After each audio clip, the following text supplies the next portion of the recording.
You do a bunch of myth busting, in the book and on some of the pages that you put out with the book. And there's a lot of these myths in there. People think that depression and loneliness are byproducts of old age. You said that's a myth. There's nothing to stop our physical decline over time. You say that's a myth. Aging is only a physical process. You say that's a myth. Doing any exercise will help you live longer. You say, no, that's a myth. You got to do specific things.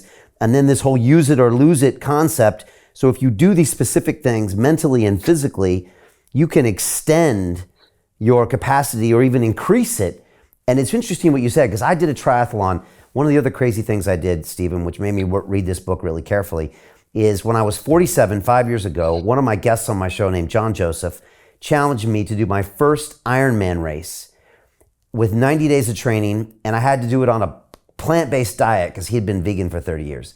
Of course, I took the challenge. We made a documentary film about it. And then I did it. And I got a trainer, and it was a lot of work, but I did it. I didn't pick up injuries. And I remember at the race, they were announcing, and there were 70-year-olds there. And I was like, oh man, what's going on here? First of all, there were a lot of older people there, which is interesting. I did it, which kind of surprised me too. But you said something there. It was the people that had been actually using that every year up until the 80s that still had the skills, right? So you've got to use it or you will lose it. Yeah. And Brian, this is, we touched on this when we were chatting before we came on the air. One of the things that I like to say is that peak performance aging starts young. And what I don't want to mislead people. There's a lot of studies that show, even for totally sedentary late 80s, you haven't moved in 30 years, right? You haven't moved since you're 50. Even interventions at that point, even if we get you from totally sedentary to you're now walking up the stairs instead of taking the elevator, right? Those sorts of interventions, you can still make big differences in people's lives really late in life. But for a couple of different reasons, there's physical stuff that it's better if you start younger. Most importantly is I have to introduce a term, which is cognitive reserve. So if you want to hold on to your cognitive skills, if you want to stave off cognitive decline, if you want to stave off Alzheimer's and dementia, this was what started to happen back in the 90s. We started to get these sort of long-term studies of aging, and they started to, in certain study groups, most famously the Sisterhood of Notre Dame. This was a very long-term aging study, and all the sisters not only had annual checkups and blood work and cognitive tests and all this stuff, but they donated their brains to science afterwards. And they started to notice when they were autopsying the brains of sisters in their 90s and their hundreds, people who were incredibly active, had full teaching schedules in the sisterhood and did all this stuff. They opened up their brains and they were filled with tangles and plaques, Alzheimer's everywhere, dementia. And yet none of these women exhibited signs of cognitive decline. What the hell is going on became the next question.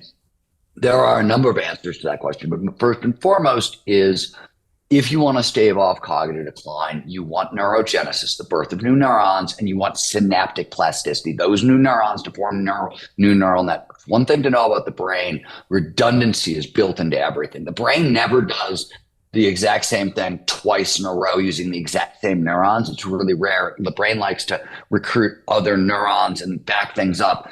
So it turns out cognitive reserve are these new neurons and these diffuse neural networks. And if you really want to stave off cognitive decline, you want them in the prefrontal cortex, the part of your brain that's right back here, because it's the part that's most vulnerable to degradation. Turns out that two things that are stored in the prefrontal cortex that are your best defense against cognitive decline are expertise and wisdom. And this is not 100%, but think of it as wisdom is all the emotional learning that comes with an experience, right? And the emotional intelligence, whereas expertise is sort of the factual learning that comes with an experience. That's not perfect, but it'll get us there. The expertise and wisdom form these really big diffuse networks all over the prefrontal cortex. But if you want true expertise and true wisdom, all the scientists who have worked on this the most, everyone, if you read their books on the subject, you read their papers even, they all say the same thing: start young.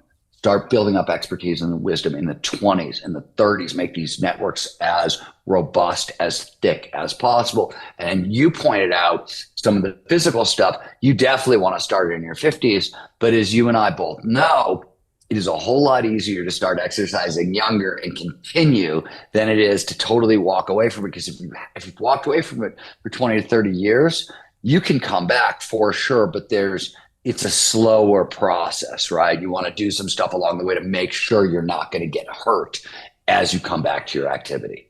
So Jim Rickards has just recorded a video that's not available to anyone in the public, and he's going to be talking about how this upcoming recession is going to be fast, it's going to be bloody, it's going to be nasty. But at the same time, he's going to show you how you can position yourself to profit from all of this chaos.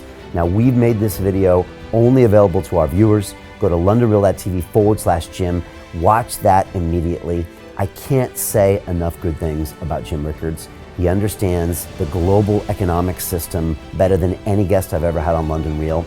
His predictions are almost uncannily true, and you can learn how to profit from his vision, from his expertise, and his understanding of economics. So go to londonreal.tv/Jim or click the link below. It's an excellent, excellent look on what's going to happen in the future and how you can position yourself to profit from that.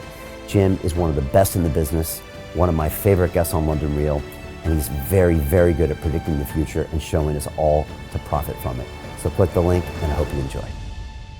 Hey, it's Brian Rose, founder of the DeFi Academy. I've told you my 4-week crypto bootcamp is amazing, but don't take my word for it. This is what my students are saying. The DeFi Academy was an amazing experience for me. It took me totally out of my comfort zone. In this course, I was challenged, I was held accountable, and pushed to do things that honestly weren't always easy. It's been phenomenal, and I can't believe we're already up on our 4 weeks. It has flown by. Going through this DeFi accelerator by far was one of the best courses I've taken. You do this course, you really get into the nitty-gritty of the activities that will make you comfortable with decentralized finance. Thank you so much to Brian and everyone at London Real and the DeFi Academy for even putting together an amazing course like this. Anybody else that wants to do it, please sign up. It is well worth the money.